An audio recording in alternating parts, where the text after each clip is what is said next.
नमस्कार दोस्तों, बचपन के दिन में आप सभी का हार्दिक स्वागत है।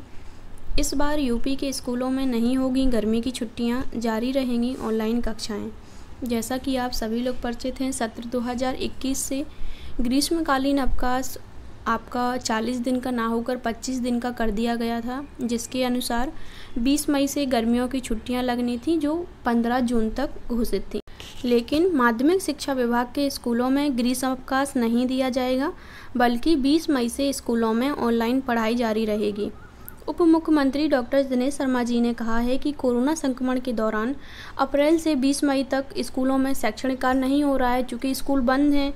उसी को ग्रीष्म अवकाश मानते हुए 20 मई से स्कूलों में ऑनलाइन क्लास संचालित की जाएंगी।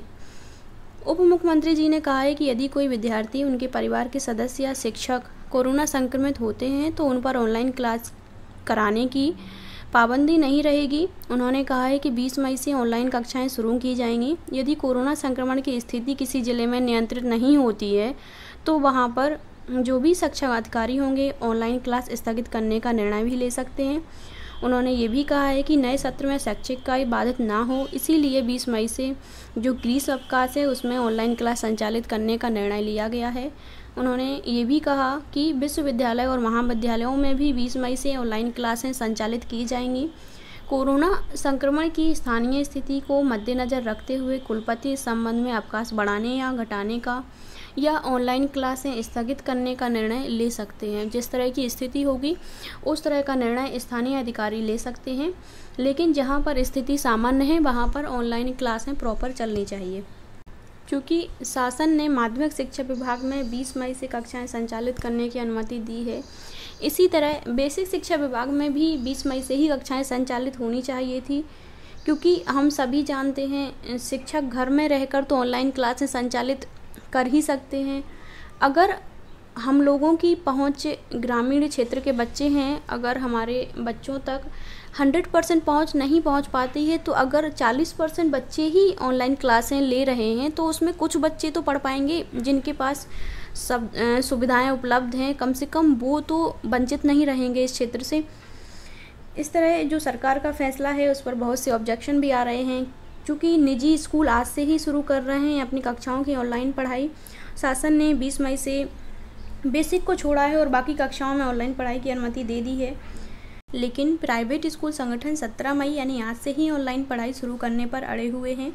यही नहीं, वह सभी कक्षाओं की ऑनलाइन पढ़ाई की मांग कर रहे हैं। उनका कहना है कि सभी कक्षाओं में ऑनलाइन पढ़ाई की अनुमति मिलनी चाहिए, तभी वे 20 के बाद कक्षाएँ शुरू करेंगे। निजी स्कूलों में जो भी प्राइवेट स्कूल के संगठन से उन्होंने शासन के आदेश का विरोध करते हुए 17 मई से ही यानी आज से ही सभी कक्षाओं के लिए ऑनलाइन पढ़ाई शुरू करने का निर्णय लिया है।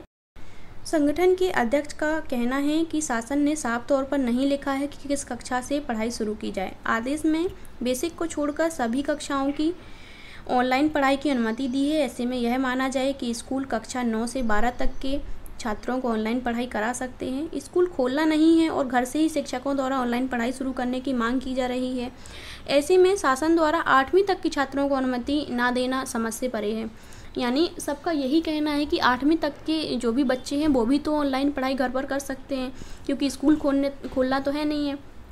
लेकिन जब कक्षा 9 से 12 तक के शिक्षक घर पर बैठकर पढ़ा सकते हैं तो कक्षा 8 तक के शिक्षक क्यों नहीं पढ़ा सकते? इसका जवाब शासन ने नहीं दिया है। उन्होंने बताया कि जो भी प्राइवेट स्कूल से शासन के इस आदेश का उल्लंघन करते हैं और 17 मई से ही सभी कक्षाओं की ऑनलाइन पढ़ाई शुरू करने जा रहे हैं। हालांकि जिन स्कूलों में अभी व्यवस्था नहीं है वे बाद में भी शुरू कर सकते हैं।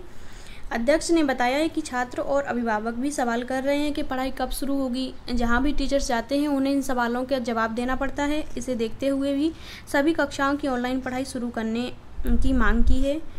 इस तरह आप भी अपना पक्ष बता सकते हैं कि आप क्या चाहते हैं कि बेसिक के स्कूलों की पढ़ाई भी ऑनलाइन होनी चाहिए, नहीं होनी चाहिए, या आप अपना जो राय है अपनी कमेंट बॉक्स में ज़रूर लिखिए, हम तक पहुँचाने का कष्ट करें। बाकी इस तरह की और भी अपडेट्स के साथ हम आपसे जुड़े रहेंगे। धन्यवाद।